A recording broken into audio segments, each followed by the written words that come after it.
So there you go. I'm John Kane, and I welcome you to Let's Talk Native on this Tuesday, December 17th.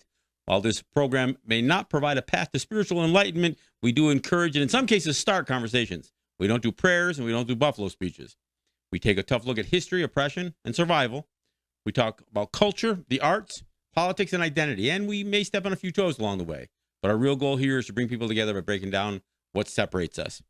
We will take on the false narratives and provide critical thinking to all that is heaped upon us, and we do it all right here from the Cattaraugus territory of the Seneca Nation.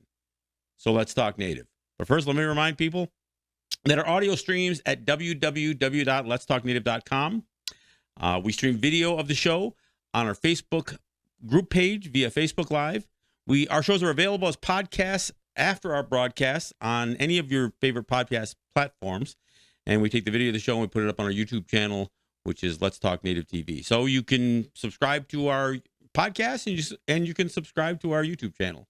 You can also find us on Instagram at Let's Talk Native TV and on Twitter at Let's Talk Native.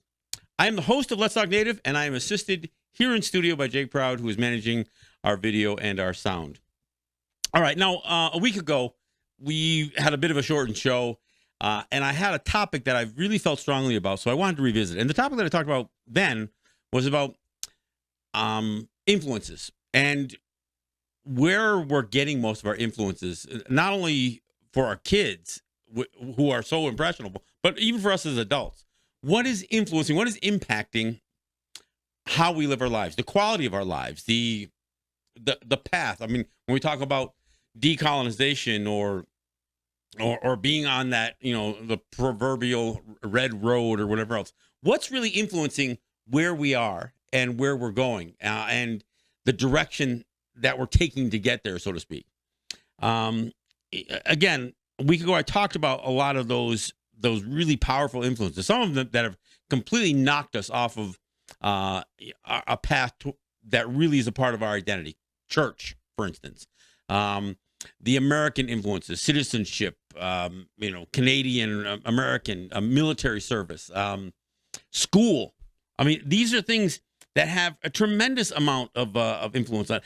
More so than our native teachers, the people that we think really can help us learn about culture and language and all that other stuff. We are influenced by so many other things that those people, and I'd like to include myself in that, those of us who are trying to educate or at least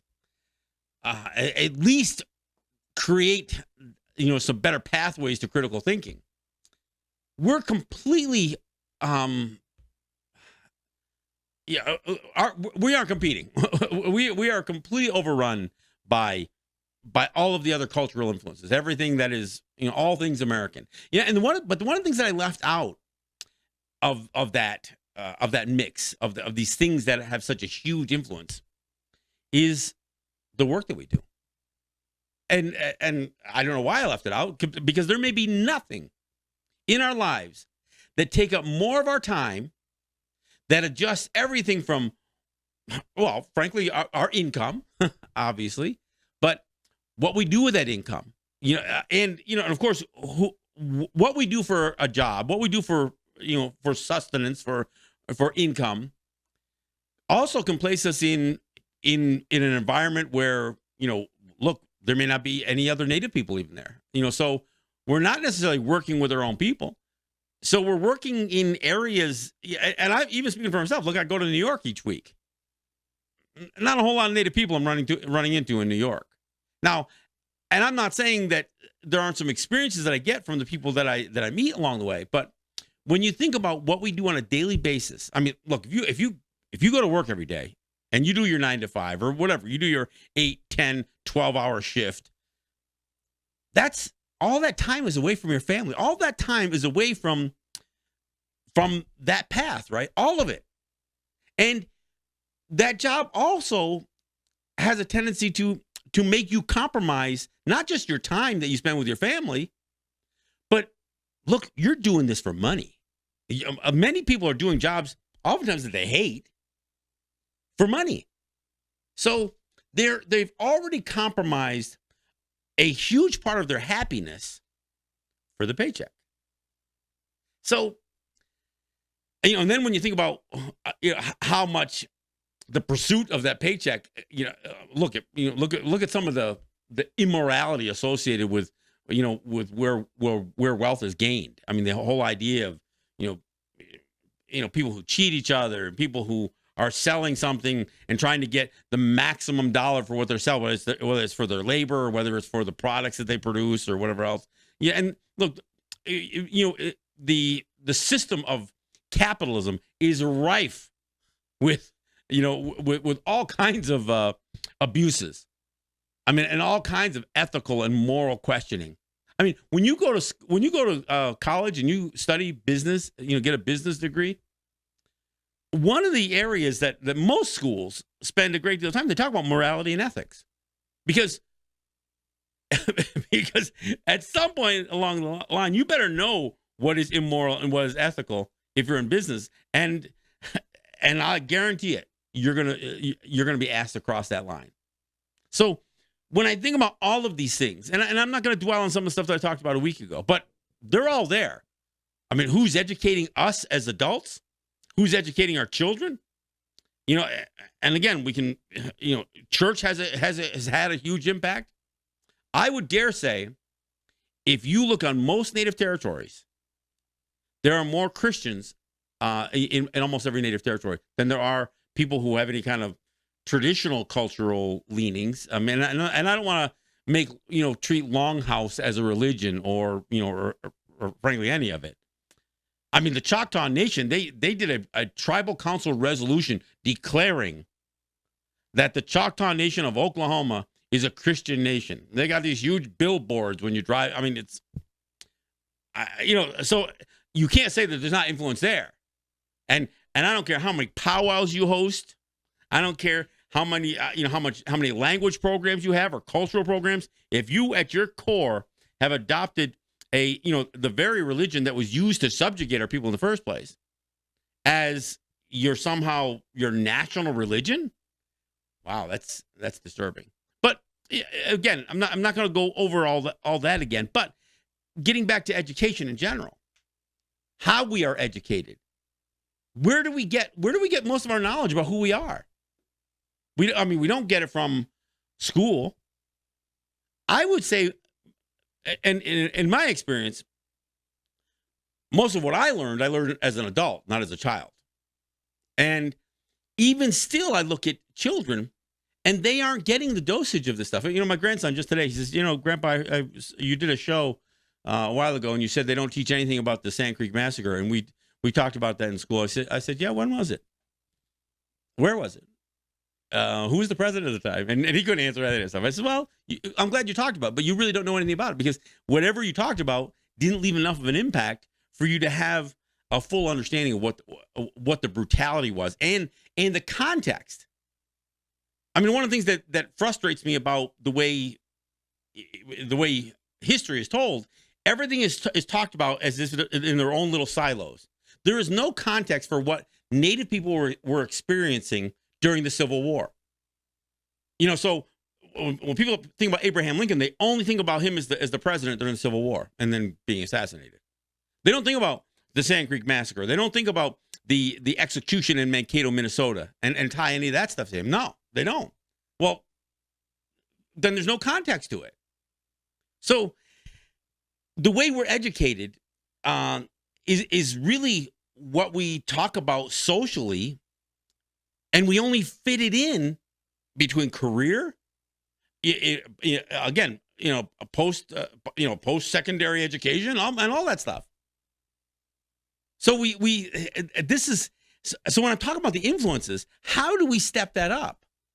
How do we create a better mechanism so we can challenge what our kids are being taught? And so we as adults can be encouraged to think more critically, because we aren't either. Trust me on this one.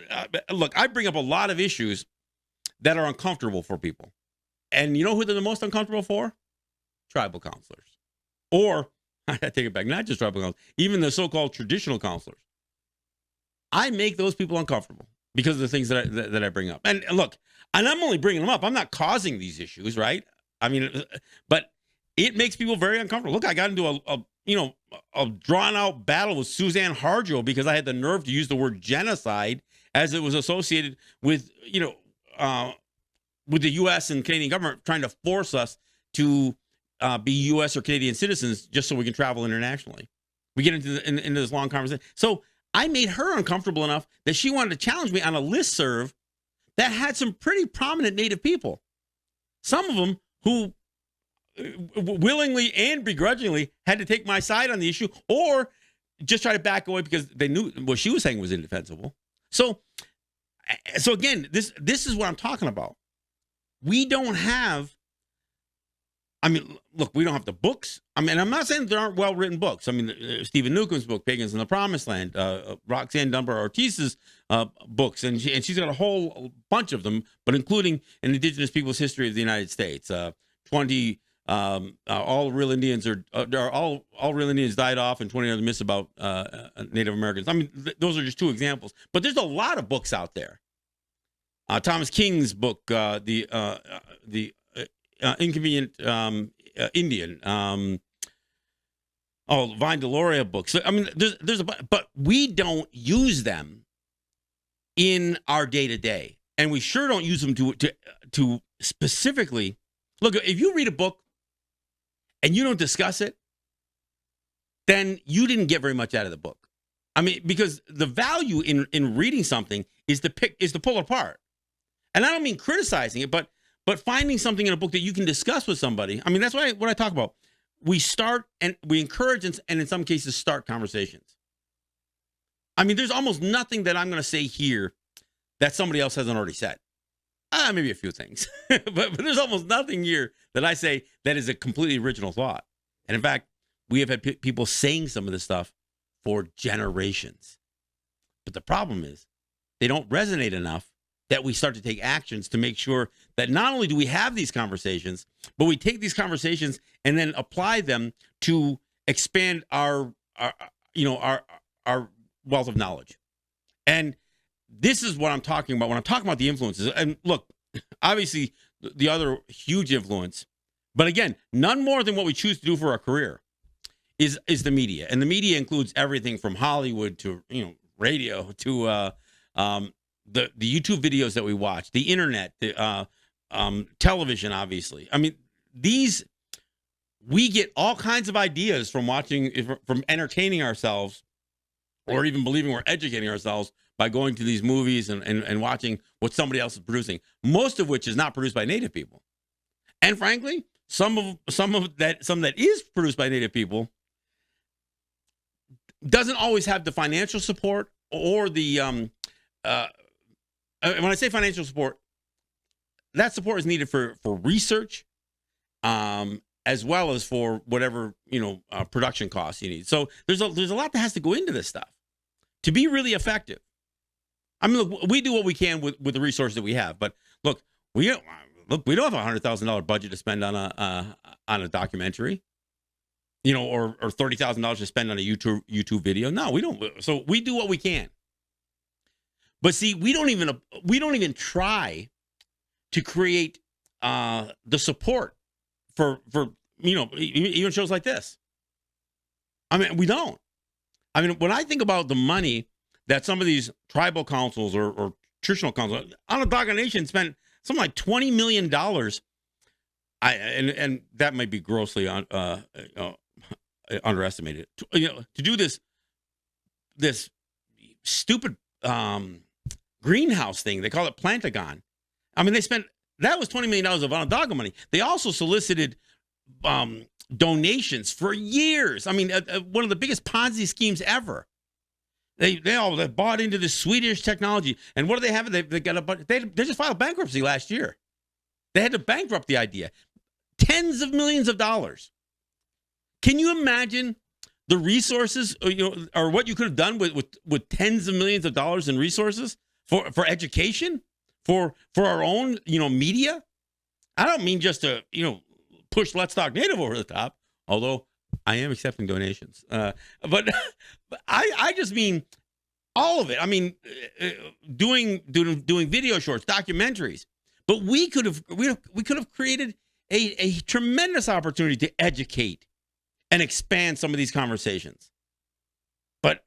And look, the idea of trying to chase down some means for producing food sounds all great, unless it's a scam like Plantagon was. And I'll tell you, we spend lots of money on our sports programs, and I'm not, again, there's another $20 million Onondaga spent, because they wanted to be, the center of the universe for lacrosse. But you know what? We're not all lacrosse players. And we're not all lacrosse players all the time either. But we all do have to eat, and we do have to educate our young. And not just how to throw, not just how to hit the 5-hole. I mean, we have to do more. And I'm not trying to pick on Onondaga. Look, Seneca Nation, the amount of money that they spend on ungodly amounts of money they spend on white people. I mean, just how much money they're spending on lawyers, on lobbyists, how much money they spend on campaigns for the non-native politicians. Yeah. And it's not just the Seneca Nation. If you look across the country, how much money, these various native territories and peoples spend, tribes, if you want to call them that, spend on campaign contributions. And you know what?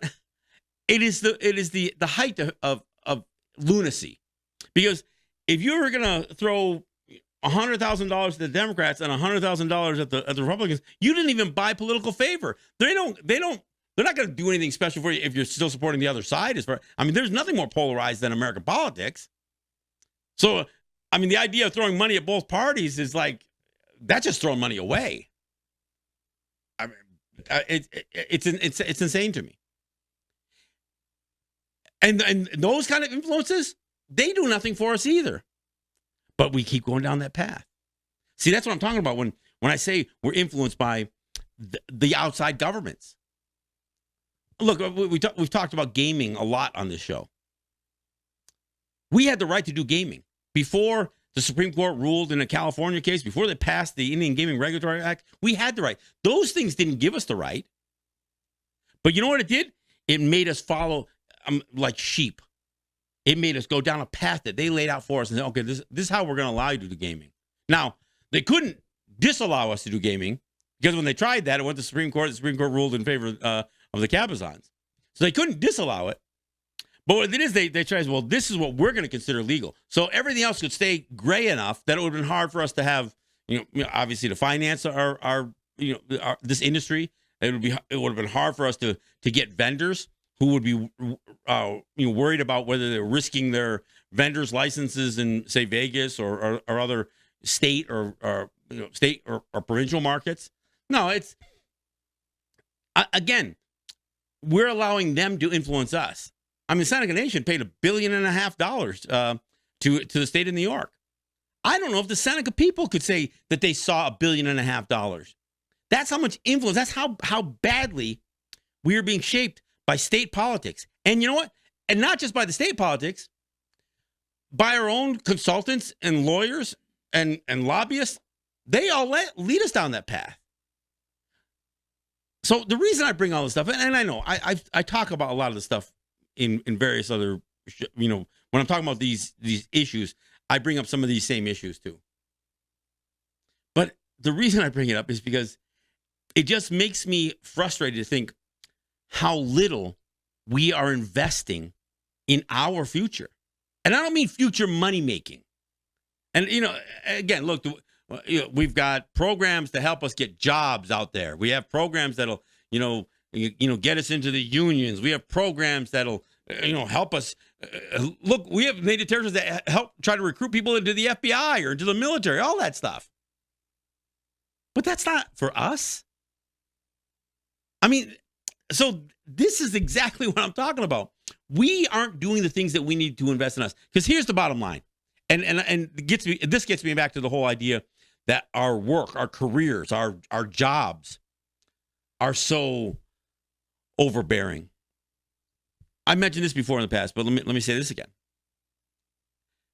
The 40-hour work week is attributed to the to unions, to having really scaled back how our labor could be exploited. And when I say our, I mean all of us who are working stiffs in general. So the unions fought for a 40-hour work week and then time and a half for anything over 40 hours and, and over 60 hours, double or, triple time, whatever.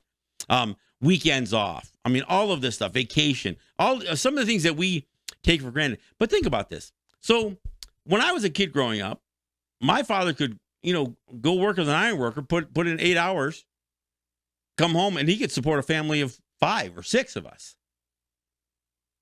How many people can do that now on a 40-hour work week? None. None of you can. Unless you got some really cushy $100,000 a year job that still doesn't take so much of your time that you can spend time with your family. And most of you don't have that job. Most of you don't. And those of you who do, you just fell into it. Because if you're only making, $600 a week, you're struggling. And I remember when $600 a week seemed like a lot of money. But I mean, if you're making $600 a week, you're struggling.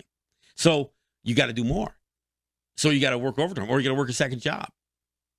So rather than taking the work that the unions claim to take credit for, which was creating the 40-hour work week, and somehow getting us to a place where we trim that down to 30 hours a week. Hell, we're working more than 40 hours a week now. So that good work of the unions, 30, 40 years ago, it's gone. It's gone. Now our lives are dominated by trying to create a paycheck each week. Because that's how we measure success. That's how we buy all the crap that we need to buy. I mean, that's... And again, after I did that shortened show a week ago talking about influences, I don't know how the hell I could possibly leave out our jobs. Look, we're almost at the bottom of the hour. So here's what I'm going to take a break. When I come back, I want to talk about what I think are frankly, some meaningful solutions, some other ways that we are at least something we should begin to wrap our heads around. And I've talked a little bit about this before too, but I want to bring it into the context of how do we strip away? How do we unravel and untangle ourselves from the oppression of colonization? I mean, how do we do it? I mean, we talk about decolonization, but what does that mean? And we got to decolonize our mind. Yeah, we got to decolonize our mind, which means we better think about how we're going to decolonize our bodies and our lives. Because freeing your mind does nothing if you don't free your body to go along with it. So when we come back, I want to talk a little bit and a little bit on how we recenter this thing and how in our communities, and this almost ties to my last week show, as a matter of fact, how we have an opportunity to change the model. Because the model look, the funding mechanisms that we're using now aren't working for us. They don't work for anybody. I mean, they may be, patting the wallets of, Jeff Bezos and Warren Buffett and Elon Musk and these guys might be doing really, really well. And off of our labor, but we're not doing very well. We're not doing very well. And I'll tell you, we are all living incredibly dangerous and tenuous lives because we're so much dependent on the system that is, that would take very little to topple. I mean, the economic system, the global economic system, is operating on lines of credit, not even on real resources, not on real currency, not on real, precious resources or gross national product. None of it. It's operating on something that could crash. And let's take it back. Something that will crash. It's done it before. People don't understand just how dangerous 2008 was. Well, the world, the global economy is much more vulnerable today, and the American economy is perhaps among the most vulnerable at this point. All right, we'll take a break and we'll come back and we'll talk about some ideas or direction that we need to go in.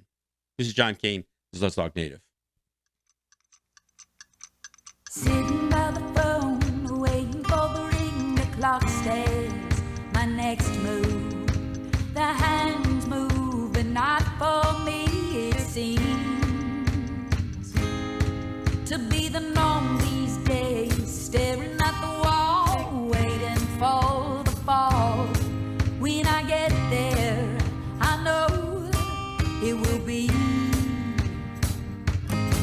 And the days go by, and the days go by and by, and the only thing that I can do is see it and stare. Tomorrow will come, tomorrow will come, tomorrow will come, in spite of the day.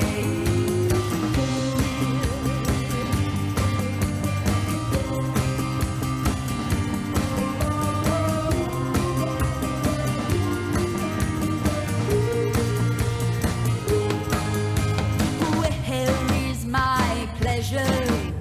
Waiting for a change, but the only change is change in my pocket. I gotta stop it before I go insane. But all that I can do is sit and stare. Tomorrow will come, tomorrow will come, tomorrow will come, in spite of the day.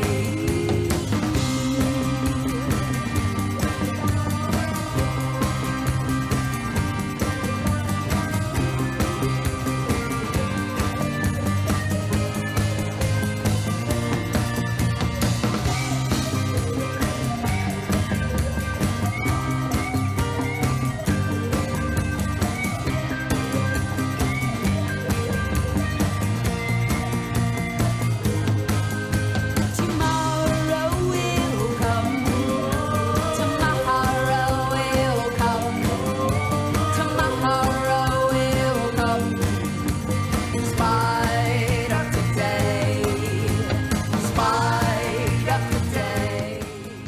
So everyone, thanks for coming back. This is John Kane. This is Let's Talk Native. And well, before I get right back into it, let me thank our sponsors. Let's Talk Native is sponsored by Ross and Holly John and the RJE family of businesses, Eric White and ERW Enterprises, the good folks at I'm sorry, GRE, Grand River Enterprises, and Native Wholesale Supply, and a few others. A few others who from time to time will put a check in the mail, or and look, I even have a few people do the PayPal thing, and I do have the PayPal link, the PayPal Me Let's Talk Native link posted up on my Facebook page. You can find it. Maybe I'll refresh it so you guys can find it easier. But but mostly I have three major sponsors, and then a few people who do something from time to time that helps out, and it does help out. So I appreciate that sponsorship. I also appreciate those of you who share the show, and I know many of you are doing it now. Our Let's Talk Native group page is really closing in on 8,000 people. So we're growing it out quite a bit, and I know more and more of you are sharing the show with your friends and your relatives and that kind of stuff. And my wife in particular, she shares the Facebook live stream of this show on a bunch of group pages, and that's how many of you get a chance to see it. So share the podcast, share the YouTube videos. You can again find us on Instagram at Let's Talk Native TV, Twitter at Let's Talk Native, and of course our YouTube channel is Let's Talk Native TV as well. Look, before I get into it again, let me. I also want to mention I am going to New York this week. My show has been restored back to its 2-hour time slot, which is 3 to 5 p.m. on Thursday. I'm going to debut one of my new shirts. So look forward to that. It's something the shirt that I'm going to wear for Thursday isn't one that's available, at least not currently. We'll see how it goes. We'll see what kind of response we get. But and I'm going to talk a little bit about the mascot issue in New York. I want look. There's a way to put this stuff in perspective that tackles not just racism, but tokenism, exploitation, all of it. And so we'll talk about that a little bit in New York for Let's Talk with John Kane on WBAI in New York City. That show, if you're in the New York City area, it's 99.5 on the FM dial. That's WBAI. You can also listen at WBAI.org. And, of course, we stream that show on our YouTube or on our Facebook group pages as well. So you can find us on Facebook as well. All right. As I said before the break, there may be nothing that that influences our lives more than what we do to earn a paycheck.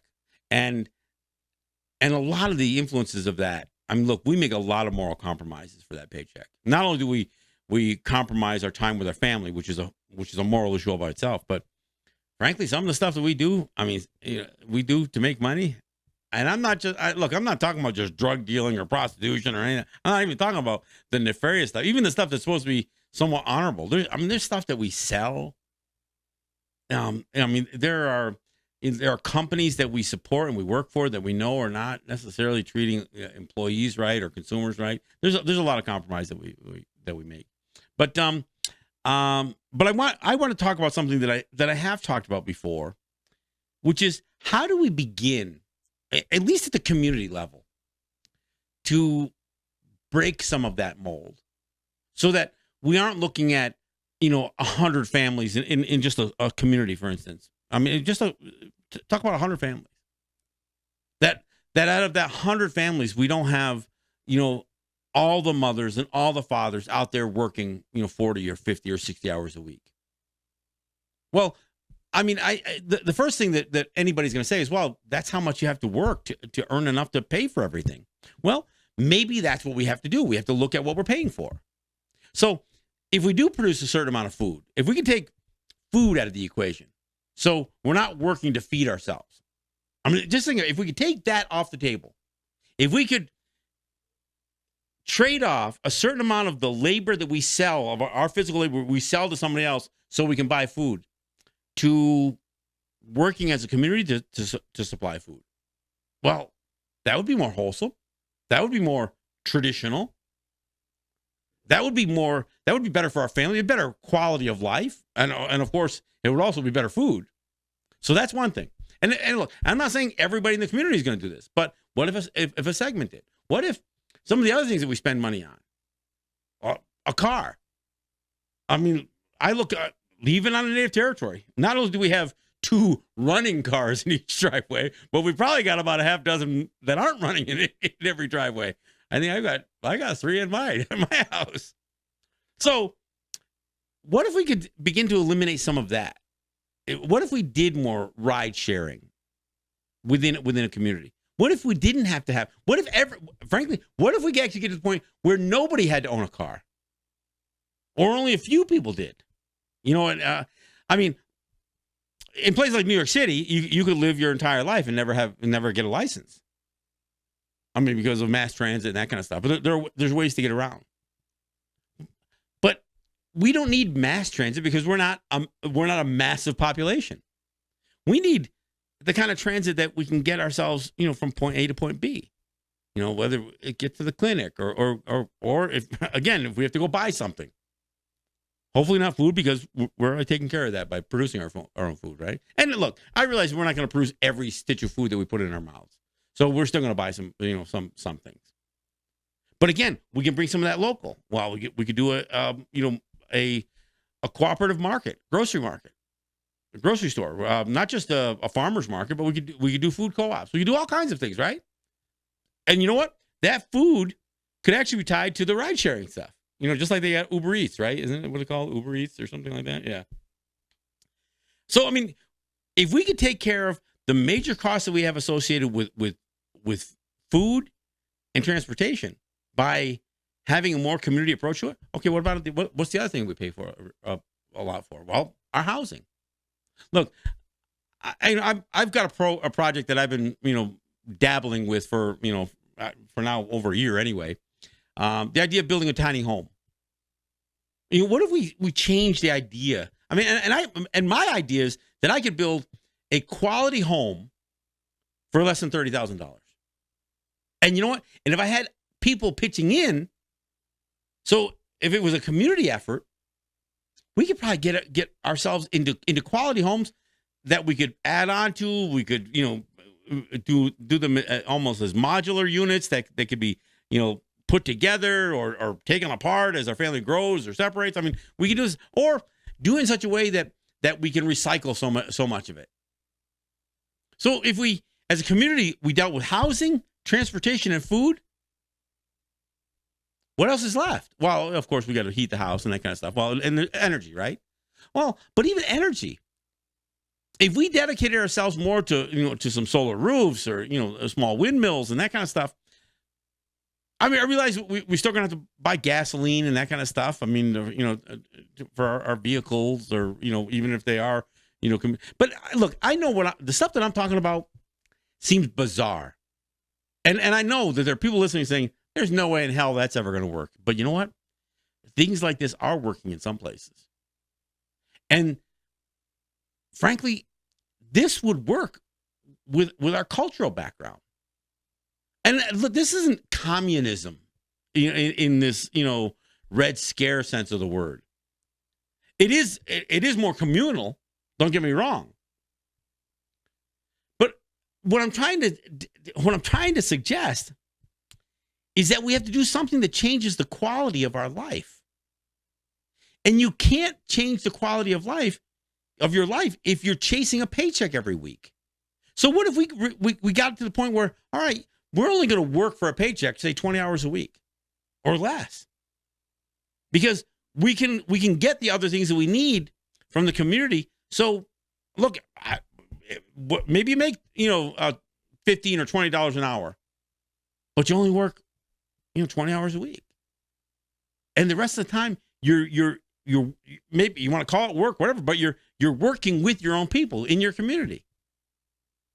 And you're doing the stuff that's good for your kids. All of a sudden daycare isn't an issue anymore because you're only selling your labor to somebody else for 20 hours a week. We can do that within our community. I mean, I've talked about, not just with using our teens, teen girls for like babysitting clubs, but daycare. Look, I said this before. Things aren't going well. And I don't mean for us. They're not going well for, look at the United States. Look at the mess that the United States is right now. Look, I understand the stock market is soaring over 28,000 and it's going to crash, folks. And you know what? The rich people don't really lose money. That's numbers on a paper. They got plenty of, disposable income. They don't lose anything, but that'll be the excuse, right? Run on banks, all kinds of stuff can go wrong.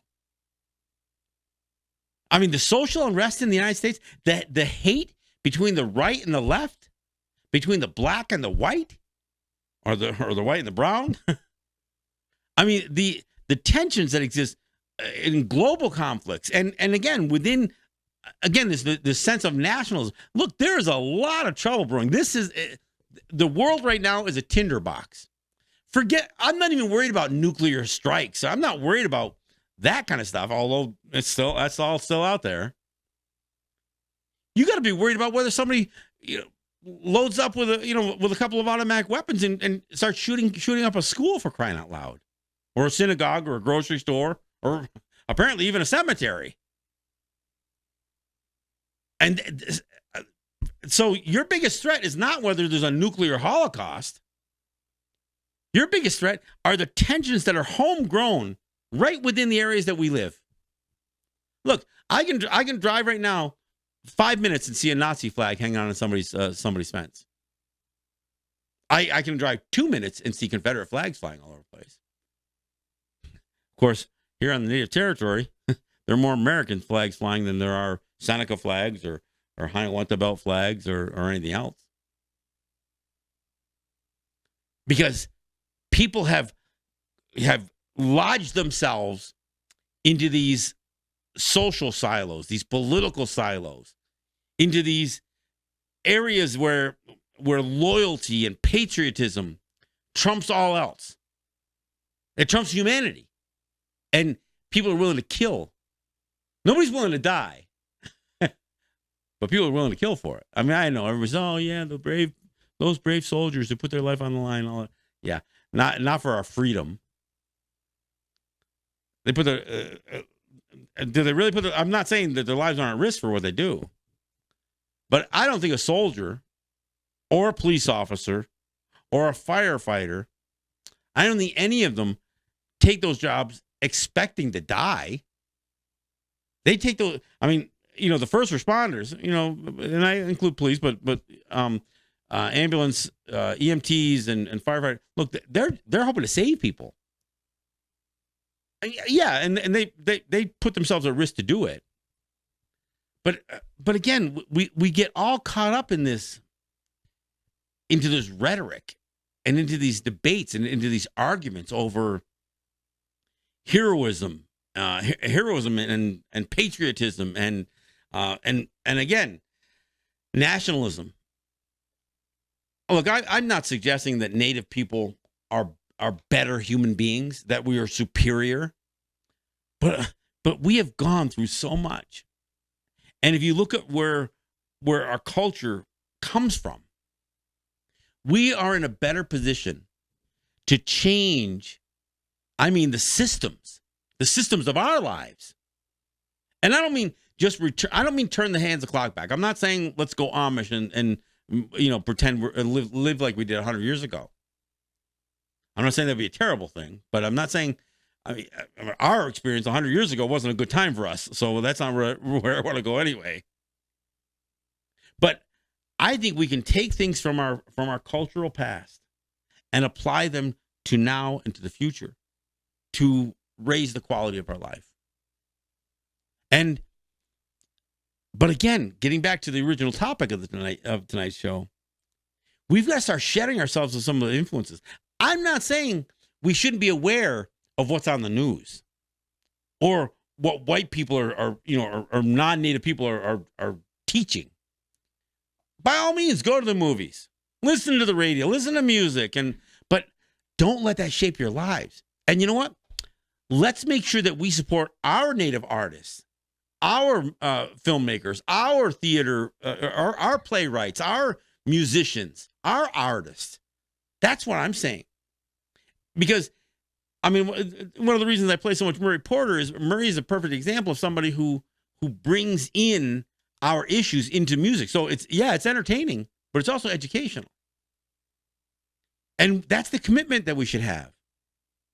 Everything that we do, whether it's producing the food that we eat, or whether it's how we interact with each other, again, whether it's transportation, whether it's home building, whether it's community building, whatever it is, whether it's educating our kids, we should make sure that we're bringing in something from our past that connects us, right?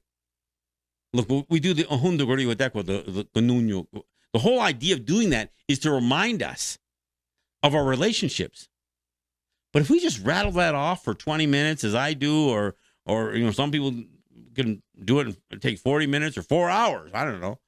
If we rattle all that stuff off that we're thankful for, and then don't do anything that proves that we are, if we talk about relationships, and then as soon as the words come out of our mouths, they get put away, we need to rethink not just the language, not just the, are we speaking English or Seneca or Mohawk or whatever else, not just the language, but the words in any language that we're using. We need to rethink how we characterize ourselves, how we conduct ourselves, how we live our lives.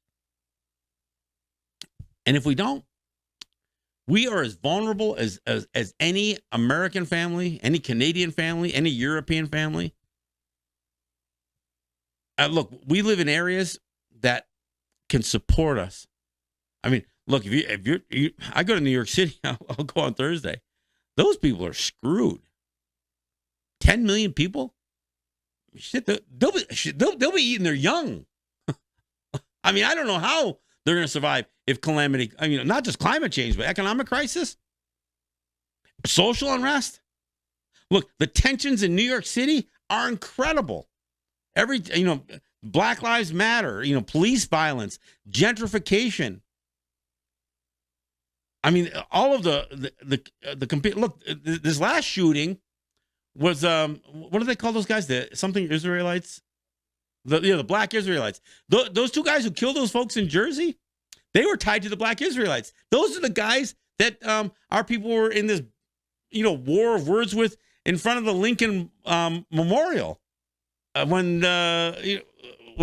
Phillips and that little MAGA hat, kid, had their face off and that kind of stuff. I mean, the tensions and the anger and the vitriol, and look, we can get sucked into it. Look, I'll confront racism, but I'm not going to confront it by killing anybody. I'll confront it because I want people to understand what racism is, and they don't. They don't. I mean, so when I get into a battle even with my White Skins t-shirt. Oh, yeah, you're just trying to make two wrongs make a right. You don't even understand. If you think us producing something that's a parody on their appropriation is two wrongs making a right, you don't even understand what racism is. I mean, you just don't understand it. So, but the reason I think we have to understand it is so we can teach our kids to recognize it.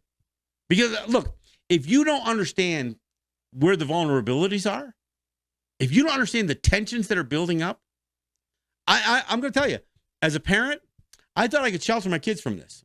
I've said this before on the show. I thought I could shelter my kids from being victims of racism. Now, I'm going to take it all on myself. And I'll make sure that I don't ever allow my kids to be treated in such a way. Boy, was that a mistake? Because you know what? They experienced it anyway. But rather than me preparing them for it, I sheltered them from it. So they were totally on their own. And I'm not saying, when my son had to confront it, for instance, or my daughter had to confront it, I'm not saying they didn't do okay, but I failed as a parent to prepare them for it. I'm not gonna fail to prepare my grandchildren for it. That was a lesson learned for me.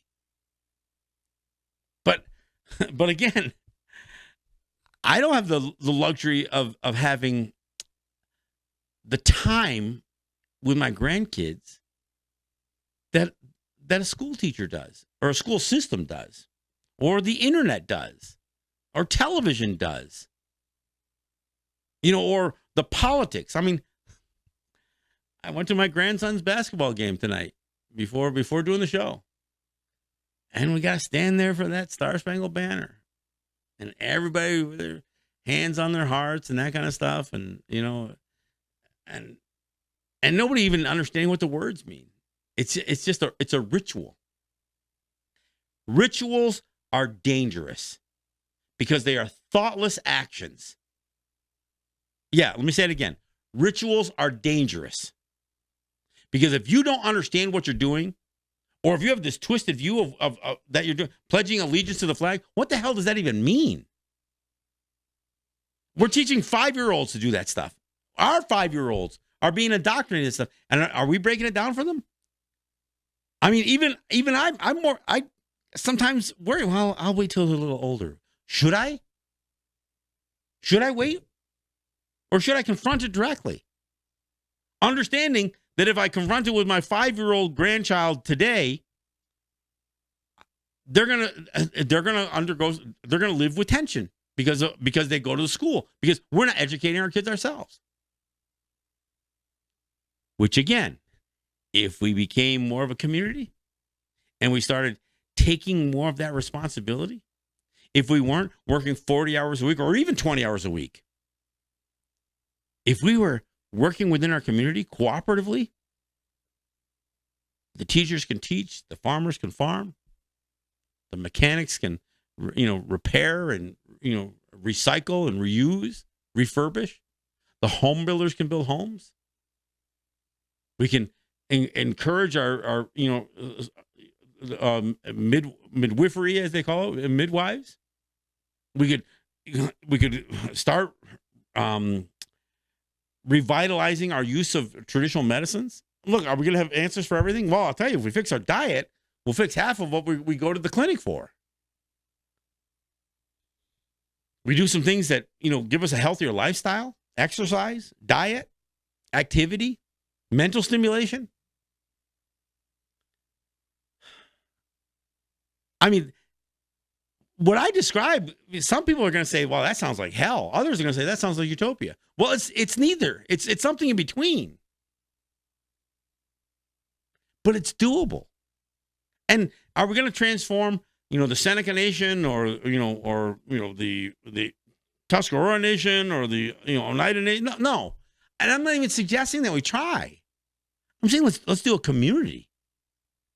I'm not talking about trying to do something on some, huge,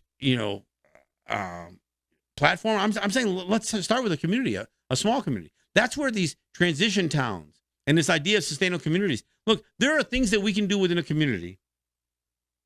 We can, for all intents and purposes, do away with our dependency or our over dependency, even on U.S. currency or Canadian currency or any of it. And I'm not just talking about a barter system. I mean, I am to some extent, but there's ways that we can just give value to each other and just keep track of it. I mean, look, we talk about credit. I remember back in the day when you go down to the corner store, you could send your kid down to the corner store to pick up groceries, and then you went in and you paid for your groceries, once a week or whatever else. There was barely any, you didn't have to send a kid down with money. We don't even have, and of course, some people exploited it. But again, what happens is we stop holding each other accountable. And so some people will exploit it. There's still people here in this community that owe me money. Honestly, there still are. Whether I signed up their kid for lacrosse and, I never paid you back. Or whatever. It's not the worst thing, but there are always going to be those people who take advantage of others. Just like there's going to be those people who understand that culturally, traditionally, we don't measure people by what they have. We measure them by what they give. And until we start to bring some of that back, and I don't mean give even in terms of dollars and cents. I just mean, give joy. Give a smile. Give some enjoyment in life. Look, everybody thinks right now the whole idea is, presence. I gotta tell you, I probably I can get a bigger smile out of somebody just by helping them with their shopping cart than I can by buying them a gift, holding a door. People don't even do that. So, again, we have to decide how we are going to influence each other. What are going to be our guiding principles in life? Because the ones that are guiding us right now are guiding us because of all the influences we got from everybody else, none of which came from us. It was never our idea to be in the lives that we're living right now. To work 40, 50, 60 hours a week, struggle to pull in, $500 or $600 or $700 a week. You almost have to make double that if you're gonna, then you got to find somebody to watch your kids. So you got to pay somebody after the school has had your kids for 6 hours a day. Now you got to pay somebody to have your kids for another 3 or 4 hours a day. When do you have time with them? When? On the weekends? Maybe. If you're not working the weekends too. I don't know. We look, what I'm saying is we need to take more control of the influences over our own lives and the lives of our children. That's where our future is held in what we do there. And look, I not just here on not just doing a show about it, but these are the conversations that I want to have. I want some serious conversations with people who are saying, I hear what you're saying. Let's start.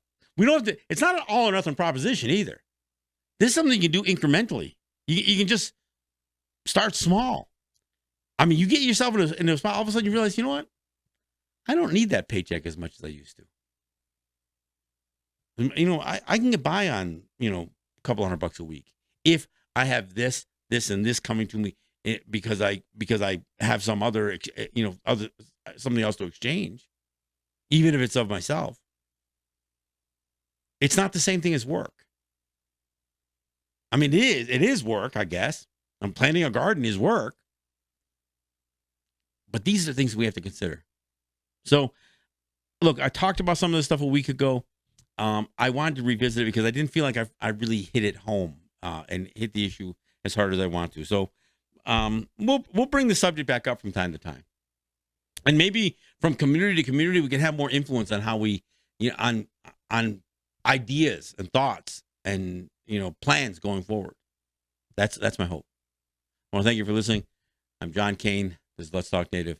We'll see you. We'll be back here on Saturday, but again, look for me on Thursday in New York City on Let's Talk on WBAI. Yahweh.